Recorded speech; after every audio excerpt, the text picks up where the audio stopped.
am All right. Welcome to the Art of Learning Self-Love. I'm Darla Williams, and I am here. We want to talk about everything has a season and a time. To everything, there is a season and a time for every purpose under the heaven. A time to be born and a time to die. A time to plant and a time to pluck. What is planet? A time to kill and a time to heal, and a time to break down and a time to build up. A time to weep and a time to laugh. A time to mourn and a time to dance, a time to cast away the stones and a time to gather the stones, a time to embrace and a time to refrain from embracing, a time to gain and a time to lose, a time to keep and a time to throw away, a time to tear and a time to sow, and a time to keep silent and a time to speak, a time to love and a time to hate, a time of war and a time of peace. That is Ecclesiastes 3. And the reason why I really want to point out that scripture is because in everything, it doesn't matter what it is, there is a time. It's a specific time. If you plant a seed in the ground, what do you get? You have a time of, the planting in for it to germinate. I can't say the word germinate, and then actually take root and actually sprout. And then it takes its course and it grows. With everything, there is a time. The ideas that we have brings us to with that as well. When we have an idea and a thought, the reason that we have those is so that we, as creators, we have the opportunity that we can actually begin to germinate the idea and bring it into complete fruition. But how do we do so? It's through the process. And we have to expect the change. Change is inevitable, no matter where we're at and what we're doing. Change always happens. One of the number one reasons most people fail to reach their dreams is because they're afraid of change. Change is uncomfortable. It's unknown. It's unpredictable. But getting in a space where we're living in an understanding of the ever-changing, we can come to the situation and it will be, it can feel unnerving to some, but at the same time, for others, like myself, I embrace change. Because I've had so much of it in my life, change became a normal status quo for me. So getting up, rearranging, doing different things didn't affect me the same way as it did for others. I know that recently with my own events, in life, coming up here and moving to Michigan, most people thought, wow, I can't believe you're moving. The things I heard from other people are like, how do you just get up and relocate? Well, I knew it was better for me. So it was easier. Sometimes the decisions that we make have to be what's better for us, even if it doesn't make complete sense to everyone around you. And sometimes shifting is part of the growth. And that is also change. The seasons change, things change, environments change.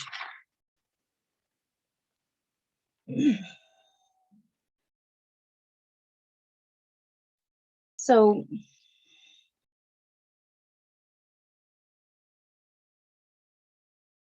one of the things that we need to do is really start looking within ourselves and finding out whether or not whatever steps that we're taking, whether or not it's serving our highest good. What are we doing with each day and how is it actually serving us? Because we have the opportunity to either be in charge of our day or allow our day to take charge of us. So how are you, I'm going to ask everybody, how do you check yourself daily to find out whether or not the decisions you're making are serving you or not? Or do you even think about that?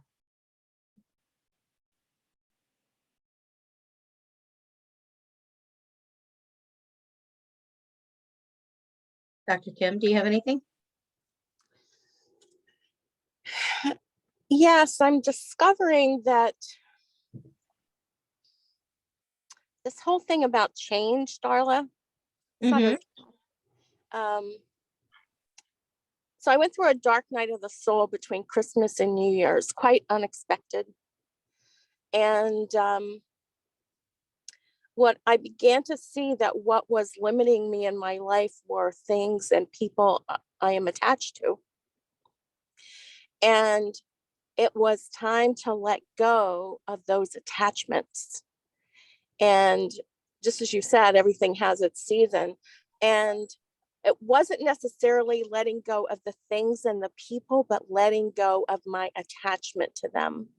So I literally and metaphorically opened the palm of my hand where I was clutching certain people and including Noble Goldman, frankly, and said, okay, if I need to give this up for my highest good, I will. So I opened my hand and kind of offered it to the universe, and it all came back to me, but in a different form, in a form that had me be free instead of attached. So I think that in some ways responds to what you said. Definitely. Because it was a huge change. It was literally allowing yourself that opportunity to navigate through the situation, but also find yourself in a place where you were willing to let it go and set it down. But instead, it wasn't meant to be let go of. It came and found its way back. But I didn't know that at the time, right? It was like, Darla, you know scripture so well. Who was it that put his son on the altar and thought he was going to have to sacrifice? Was it Isaac? Isaac was the child. It was Abraham, and he took his actual son with Sarah or Sarai at the time, where it was the actual biological birth son, and he had to take it up for sacrifice, but instead was given the lamb. Yes. So as I was going through this process, I thought of Abraham and putting something so precious, you know, what's more precious than a son, on the altar and saying, okay, God. And I didn't know what was going to happen. So yes, the ultimate was I didn't have to let go. I didn't have to give up. I had to let go, but I didn't have to give up. I guess that's a distinction I haven't thought of, letting go versus giving up. And yeah, it was a wondrous outcome, but in the midst of it, I was frankly hysterical because I felt like my heart was broken. I felt like my heart was broken, not knowing the outcome. And, you know, you were one of the people I called. So thank you for journeying with me through all of that. And the outcome is wondrous, and I'm overjoyed. It's a pleasure. I mean, to be able to assist you, Dr. Kim, in that was also an honor. Thank you. Truly. Thank you. Actually being, I know that we all have our feelings though and our emotions, and that's the amazing part, is being able to sit here and know that no matter what position we're at, we all have each other to go to. Yes. There's nothing wrong with seeking assistance from another. That's the one thing that people make so taboo is, oh, don't ask for help. But when help is all around. And that's one of the pleasures and the joys of being a Noble Goldman, is we do have such an intense group that allows us all to really navigate through some hard places in life, but we're never alone. We're in a business for ourselves, but never by ourselves. That's the amazing part with where we're at. Even with our personal lives, though, it is such a space of safety that literally it becomes our family. And it's an amazing place to have, that we can commune together, you know, just in all the way around.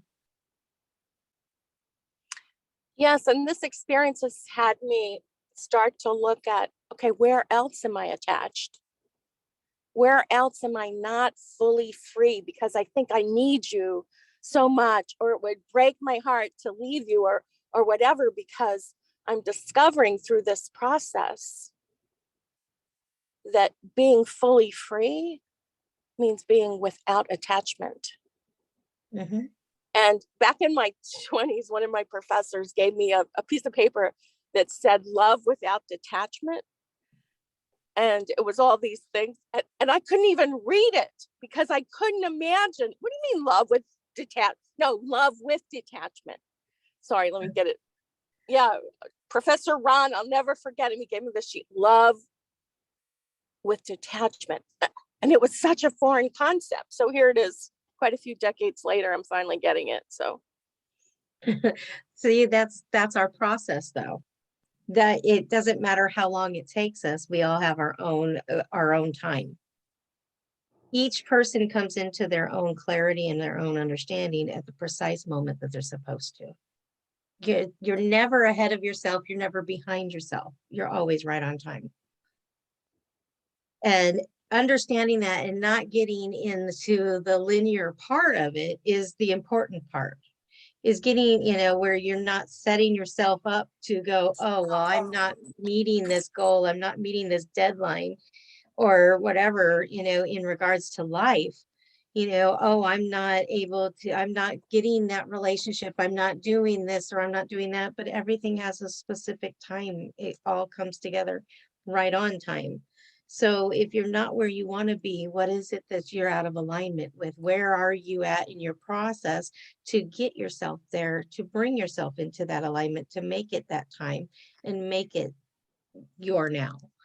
You know, so because everything is about right now. Where are we at this moment? If someone is sitting here with a situation and they're actually in a lot of distress and they had joined this call, in the beginning of the call, they were in complete distress. But at this point in the call, where would they be?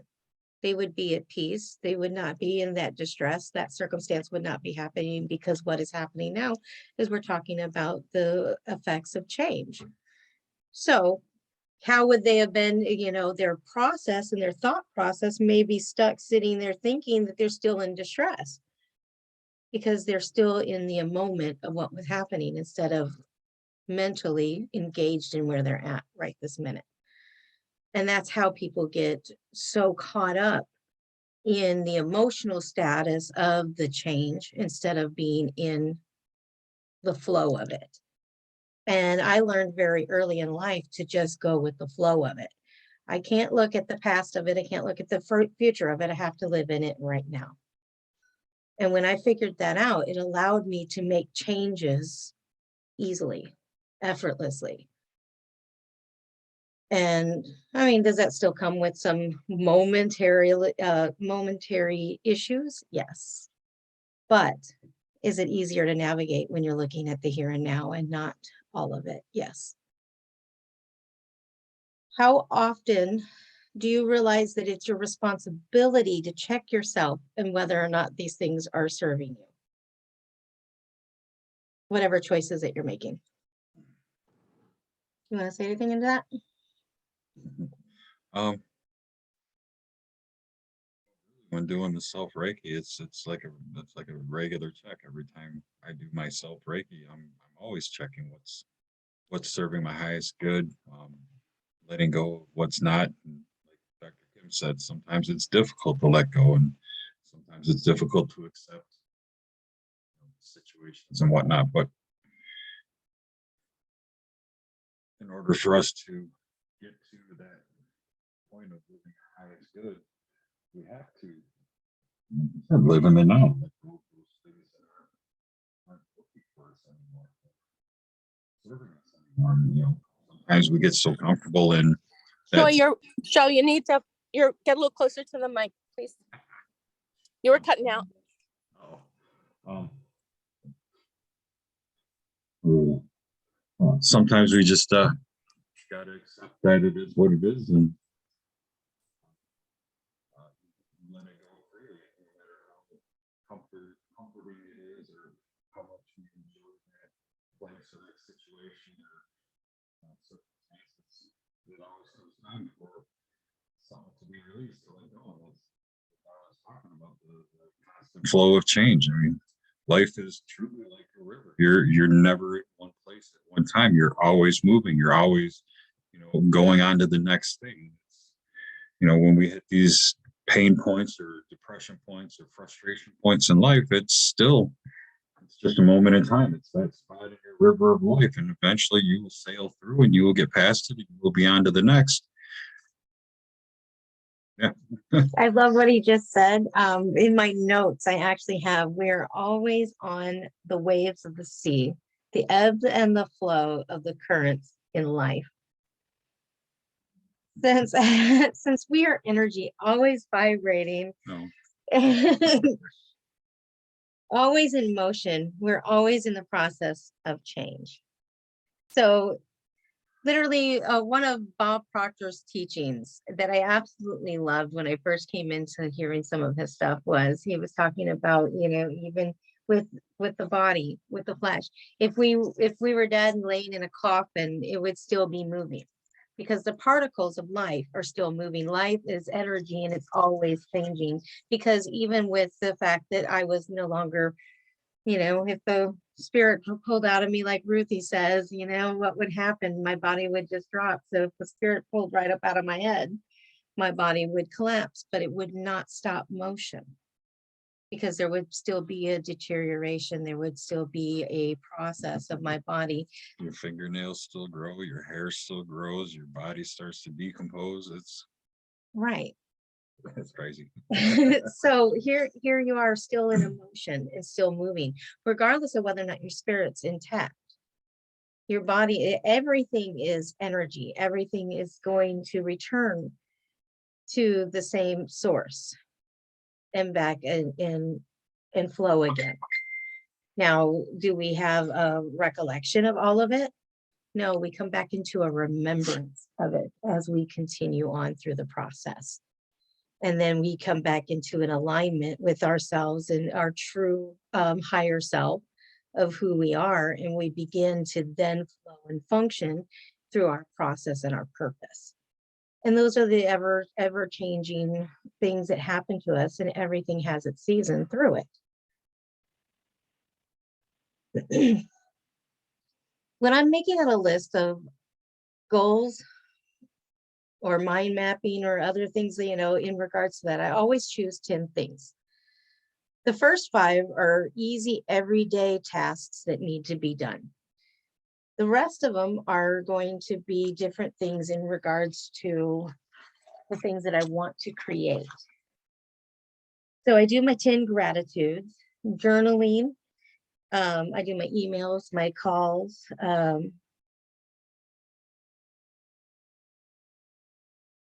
The self-care, the art of learning self-love. So I still maintain my own affirmations and do stuff every day. I have assisting others with tasks as well, like different things that I do. So when I write out my 10, I want to accomplish, I make 5 of them simple. I know I can do them with ease, because it then allows me to train myself to begin believing that I can attain anything and achieve anything by doing the simple tasks first, because now I've already been a success. So getting up every day, making the bed first. I know that at the end of the day, if nothing else worked out, I still have a perfectly made bed. I get up and I take care of myself and take care of the things that I need. I have my simple treats and stuff like my coffee that make me feel secure and safe. But I also do my 10 times gratitudes every single day, because if I can accomplish that 10 times and know that I wrote it all out, that I managed a task that is going to build me, because gratitude begins everything. I can't achieve any of the desires that I want without having the gratitude within my heart. And then I choose 3 things that take a little effort, but that I can do efficiently. So now that I've challenged myself a little bit, and I maintain and I got those 3 things done, Now facing the next two are going to be set bigger for my goals and my dreams. And if I can achieve those small little tasks to do so. So if I'm writing a book, making sure that I sit down and write a few hours of the day, or write down my notes for the next project, or I draw out an image for whatever I'm doing, and then I work upon it. It doesn't mean that it has to be completed. It means that I have to have a task towards it, that I'm actually accomplishing it. So that when I'm going with the things that I want to achieve for my dreams and my goals, it's easier to actually find myself achieving them, because I set myself up for small successes instead of the big success. Because it changes.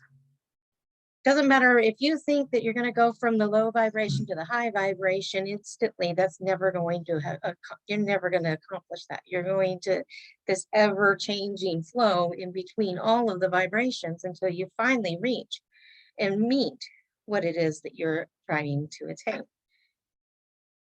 This letter I drew out for Alice that one day, where it's easier to accomplish smaller steps. I mean, you may want to be a rock star, but you're not going to go from little old somebody living in the middle of nowhere to being a rock star overnight. It takes many steps, and it's easier to accomplish them in small steps. It's, a little bit here, a little bit there, and before you know it, you'll be on the top. But if you try and reach for the top in one step, you're probably going to fail, and then you're probably going to beat yourself up, and then you're going to have all those low vibrating emotions, and you may recover, you may not. But to take the time and take each step and enjoy that step and enjoy that process, you'll get to the top much quicker, and you'll be in a much higher vibrational state when you do arrive. Yeah, You're fine. That's what this is all about. It's interaction. So that's fine. Dr. Kim, do you want to say anything there? I would love for you to input any of your wisdom. Thank you. Can you hear me? Yes, ma'am. Okay. I'm driving. Thank you. I've been grappling with this question actually this morning about efforting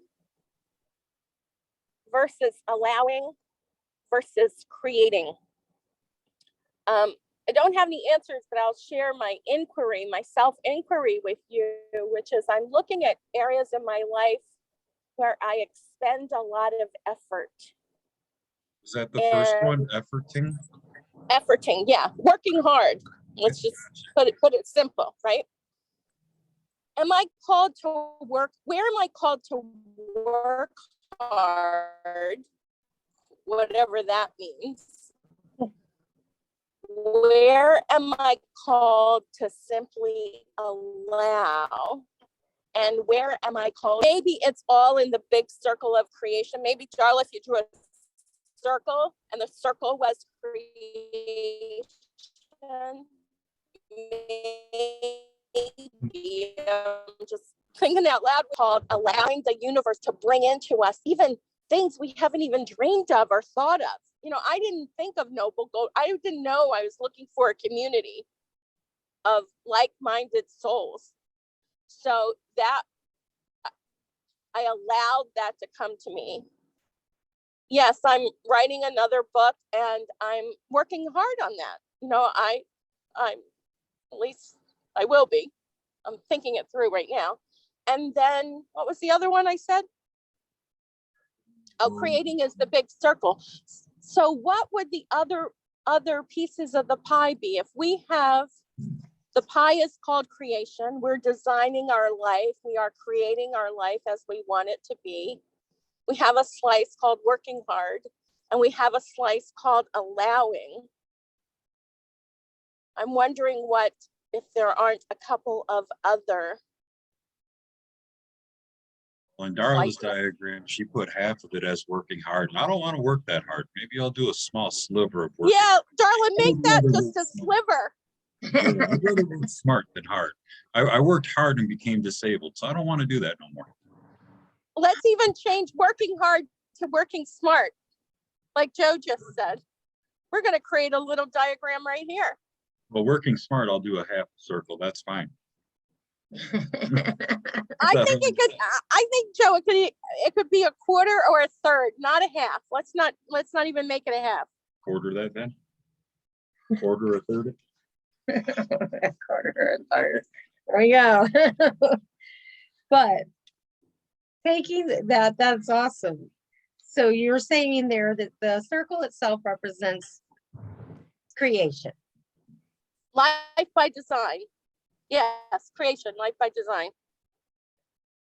That's the design we choose, right? Yes, that's a Kasha phrase, life by design.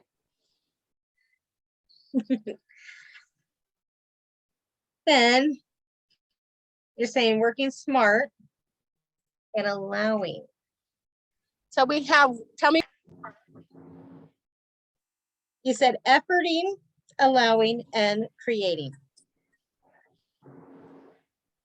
Okay, so working smart, allowing, that's like making room for miracles, making room for the miraculous, the mystery.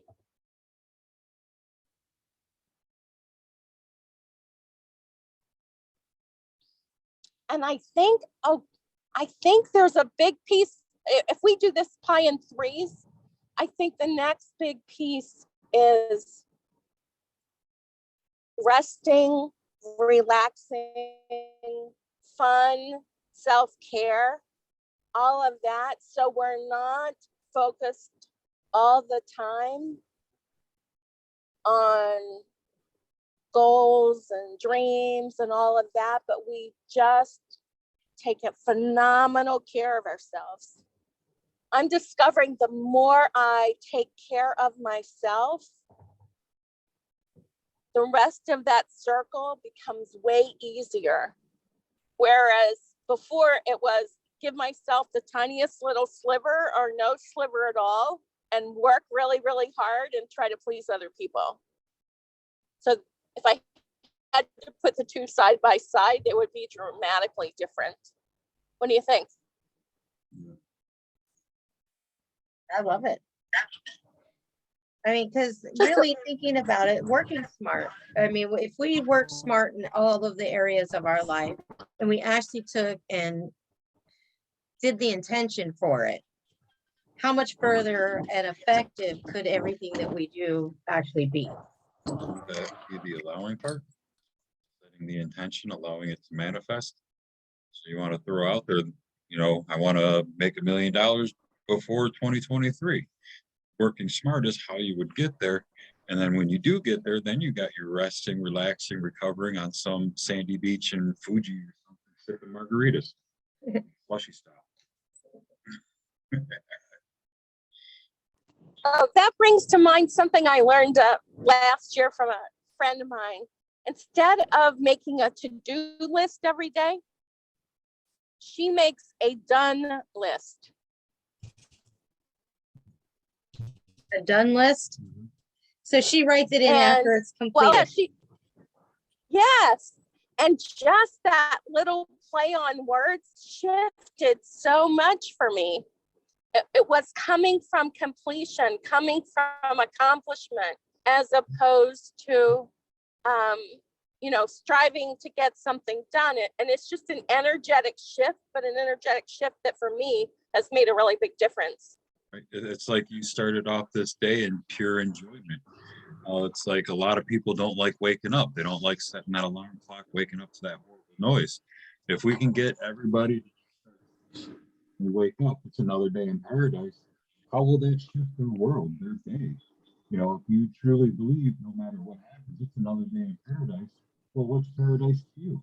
I mean, for me, it would be that sandy beach in Fuji, just enjoying life. Whether I got to go to work a 9-to-5 job in some factory, well, waking up, the intention of it's another day in paradise, I'm going to be happier throughout the day because I already set the intention that this is paradise. I can choose to be paradise or I can choose it to be hell. I don't want hell. I'd rather have paradise. Mm-hmm. Yes.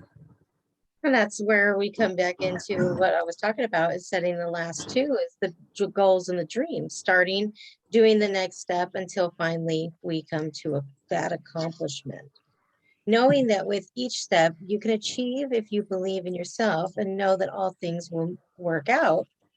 Which what he was saying, living in that state of paradise, everything's going to work out. In paradise, everything's perfect.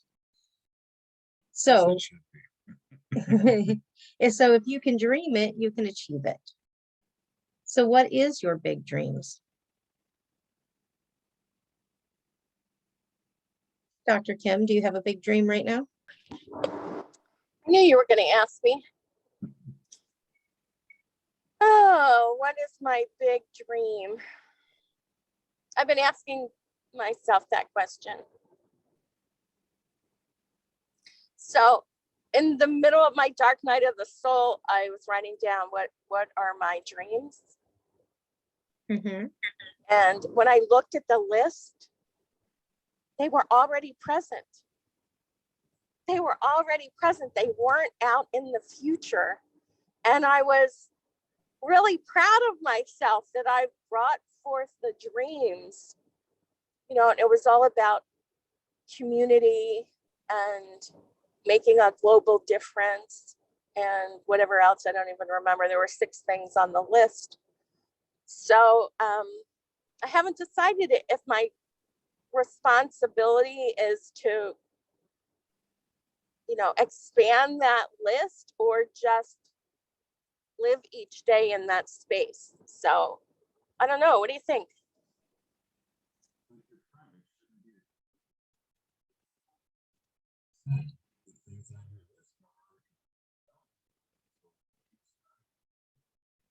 Your heart. That was a question. I want an answer. Give me the answer. I always want the answer.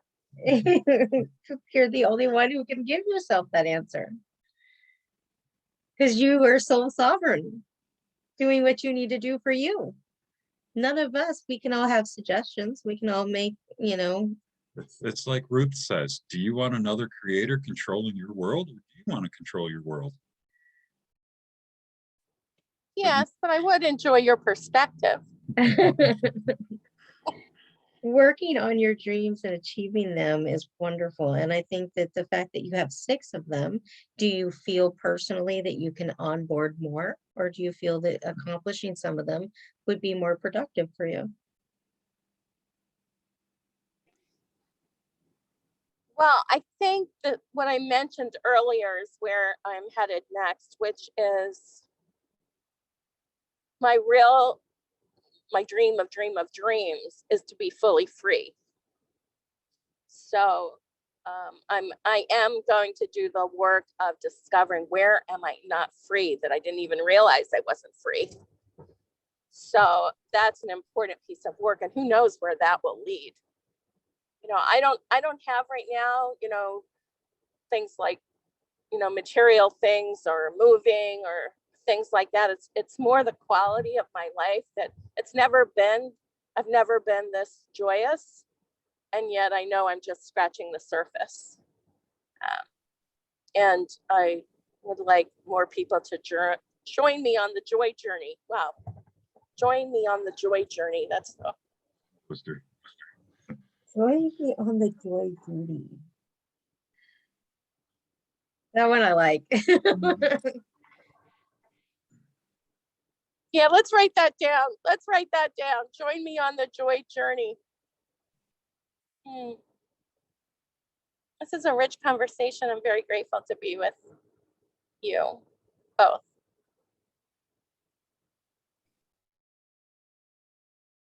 So, Joe, what is your big dream this year?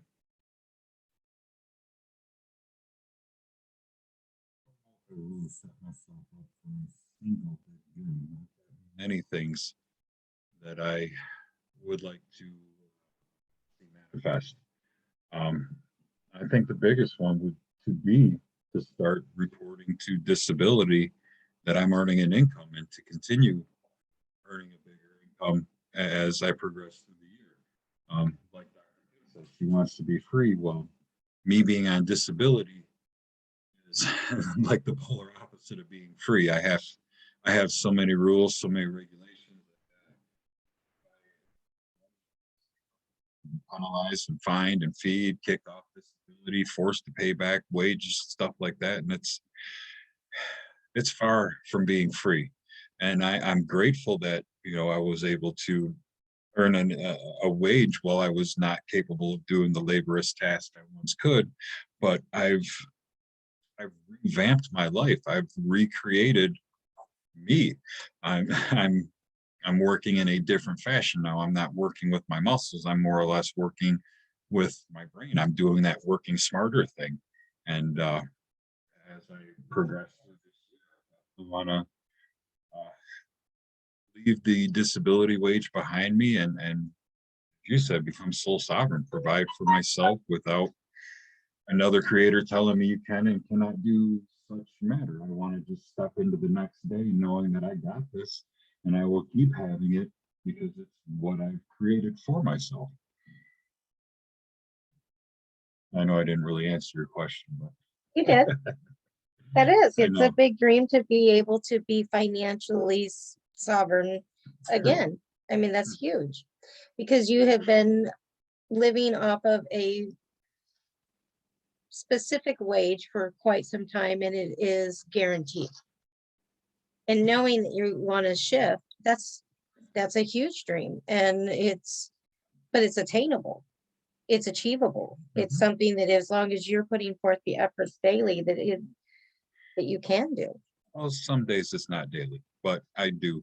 I do put effort towards it on a regular basis, and some days it's more than others. You know, some days I don't really think about it, or if I do, I think a quick little side note and I come back to it later. And then other days I'm on the computer filling up my mind map and putting these thoughts into progress. And progress is what I need to continue moving forward. It's that ever changing. Always about the change because it's always time for that. That is one of the things that I had to come into is understanding the time of change. Yes, Dr. Kim, go ahead. Please jump in there. Hey, Joe, I'd like to offer you something about this, if I may. Sure. Please. I want to invite you to read Viktor Frankl's book, Man's Search for Meaning. What And search for meaning? Man's Victor? Search for Meaning. And search for meaning. Yeah. Okay. Because And that's by who? Viktor Frankl, Frankl. It's what I'm discovering that I hope you can appreciate, Joe, is we have the power as sovereign creators to find freedom within any system that we're in. And well, I definitely appreciate and honor your interest in getting out of the system and out of disability and all its roles and everything. I think a growing edge, and I'm in a different system, but I'm one of my goals for this year, so I guess it's a dream I have, is to do the work to be free inside the system so that nobody has us except us. Right. And it really is possible.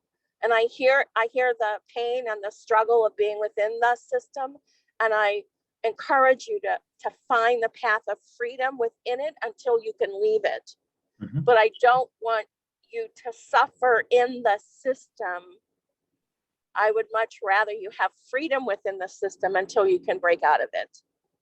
I think that's kind of where I fell into last year, where I accepted it is what it is, but I'm also putting that step forward into leaving that behind me and creating what's best for me instead of allowing government to say, you know, here's your poverty wage for the year, enjoy it and like it. And it's like, I can like it because I'm not homeless, but at the same time, it's not where I want to be in life.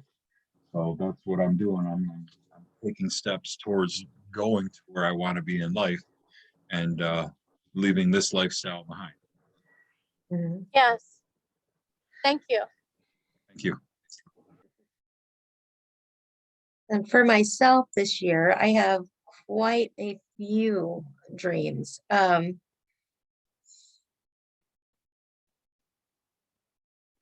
One of which is to actually finish up a book project in regards to overcoming PTSD and starting the third book project for my children's book series, which is not only writing the story, but creating the illustrations for it. But out of that, besides that, just life journeying, you know, connecting with a whole new space. I'm in a area that I don't know anybody. So now getting back out and networking and connecting with a community that I've never been around, you know, seeing the differences in people just from environment and, you know, getting out there and, you know, actually getting over myself and getting in the car and driving down the snowy streets. That was uncomfortable, but I did it, you know, because it was not something I'm used to. I mean, it's really funny how one choice changes so much, you know, like, and I like challenges. So for me, getting out there, that's actually good because it challenges me to grow and develop and make the changes within myself to adapt to my new surroundings. And so the getting out and finding a way to connect to the community is one of my biggest goals, because that is something I was able to do where I was before. And being involved in the community is so important, you know, because not only is it allowing you to network with one another, but it also allows you to find life within it, you know, and friends and, you know, those who you consider family, and it develops an entire support system all the way around you. And I love the fact that I have one already in another space that are checking up on me. And it's just really interesting to see how my life has just changed so drastically in the last month. And like just the last month. So change is inevitable, and it's actually wonderful once you embrace it. Um, if there's any areas right now that you're feeling that are holding you back from the things that you want to achieve, any hesitations within, just because of patterns and behavioral thoughts or things that you have experienced that may make you limited in the belief system of who you truly are, I want to actually take that into the fountain and remove those limitations, because we have that right to put ourselves back to what is rightfully ours from the foundations of the earth. And we're born to be abundant. So if we can accept that abundance and remove the limiting thoughts of it, it allows us to move into the space that is rightfully ours. So taking and removing the limiting belief systems will allow us to actually walk out and do the things that we want to achieve. So if you, Dr. Kim, are not in a safe place, please keep your eyes open and pay attention to your road. Walk along with us, but I do want to do, and I want you to go ahead and list anything that is limiting you. Joe, do you have any limitations that you want to dump in the fountain?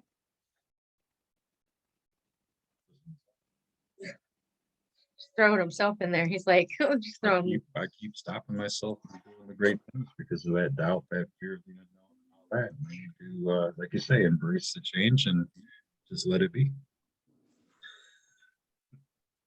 So, Dr. Kim, do you?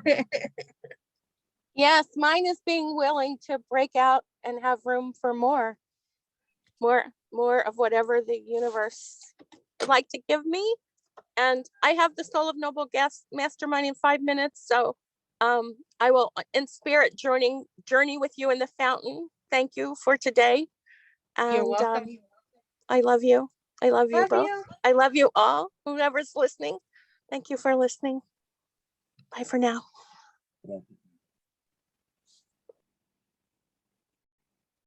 So I want to go ahead and we're going to go into the fountain, and I want you to just close your eyes and get comfortable. And I want you to think about all the limiting belief systems that you have, all the things that stop you, that keep you from actually getting the things that you want to get. The the thoughts that run rampant in your mind that make you believe that you're less than who you truly are. When you are an abundant being, are you living that abundance yet? If you're not, then this is the time that it is for you to actually lay down those limiting belief systems. So I want you to go ahead and just imagine yourself standing in the middle of a garden. You can see all the different greenery all around you, but in the center of that garden, you can see a fountain. And in that fountain is where you can wash yourself away of all of these limiting belief systems. So I want you to go ahead and step up and into the fountain. And as the cooling waters circle around you, I want you to go ahead and step into the fountain that's flowing from the top down. And I want you to go ahead and step in and allow that water to flow into the crown. And as it's going into the crown, I wanted to drop down into the third eye where you can see all of the things that are limiting you in your life. As you see those things that are limiting, I want you to go ahead and allow this waters to wash and cleanse and remove and restore as it's washing out every corner, every crevice of limiting thought processes. Go ahead and let them go and circle into the waters and be washed clean. Drop them down into the jaw and into the throat. Let them wash away any of those words of resistance, those words of hesitation, or those vibrational stories that keep you bound up and locked up. Go ahead and let them wash clean now, down into the shoulders, down the arms, into the fingers, and up into the heart. Anything that is hidden in the heart that keeps you from doing the things, allow yourself to be removed of those things, washed out, cleansed, restored, down into the solar plex, to the sacral, and into the root of your very being. Allow it to wash away any vibrational story that is no longer serving you for your highest good. Down into the legs, into the calves, and into the feet, and into the ground. Allowing this light to continue to penetrate into the center of Mother Gaia, depositing anything that is no longer rightfully yours. Bringing just back the light and the abundance and the nutrients in the world for you. Allowing you to gravitate to all the things that are rightfully yours. Bring that back up into your feet, your calves, your thighs, into the root. All the way back up through the body, into the shoulders, into the mind, back into the heavens. Go back and allow this light to come back through, restoring to you what's rightfully yours. Confidence, security, understanding, clarity, security, abundance. Bring that in, about to set, down into the jaw, into the throat, only speaking forth what's rightfully true. Down into the shoulders, into the arms, into the fingertips, and up into the heart. It circulates and restores, that it brings back into you the confidence, the security, the love that's rightfully yours. Down in the solar plex, into the sacral, into the root. Bring that back up into the sacral, into the solar plex, into the heart, into the throat, into the third eye, back into the heavenlies, and be thankful for today you've received your healing.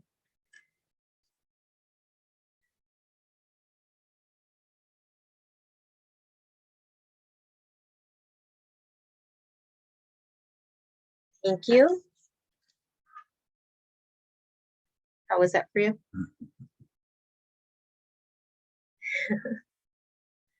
Well, that is it. And just so you guys know, anyone who's listening, a nice part about Noble Bowman is we have a soul tribe here who are available to mastermind and collaborate with you so that we're, we're in business for ourselves, but we're never alone. And in the process of accomplishing our dreams, we have each other to assist one another to the bigger and better of each and every day. No matter the dream, no matter the time, all things are possible.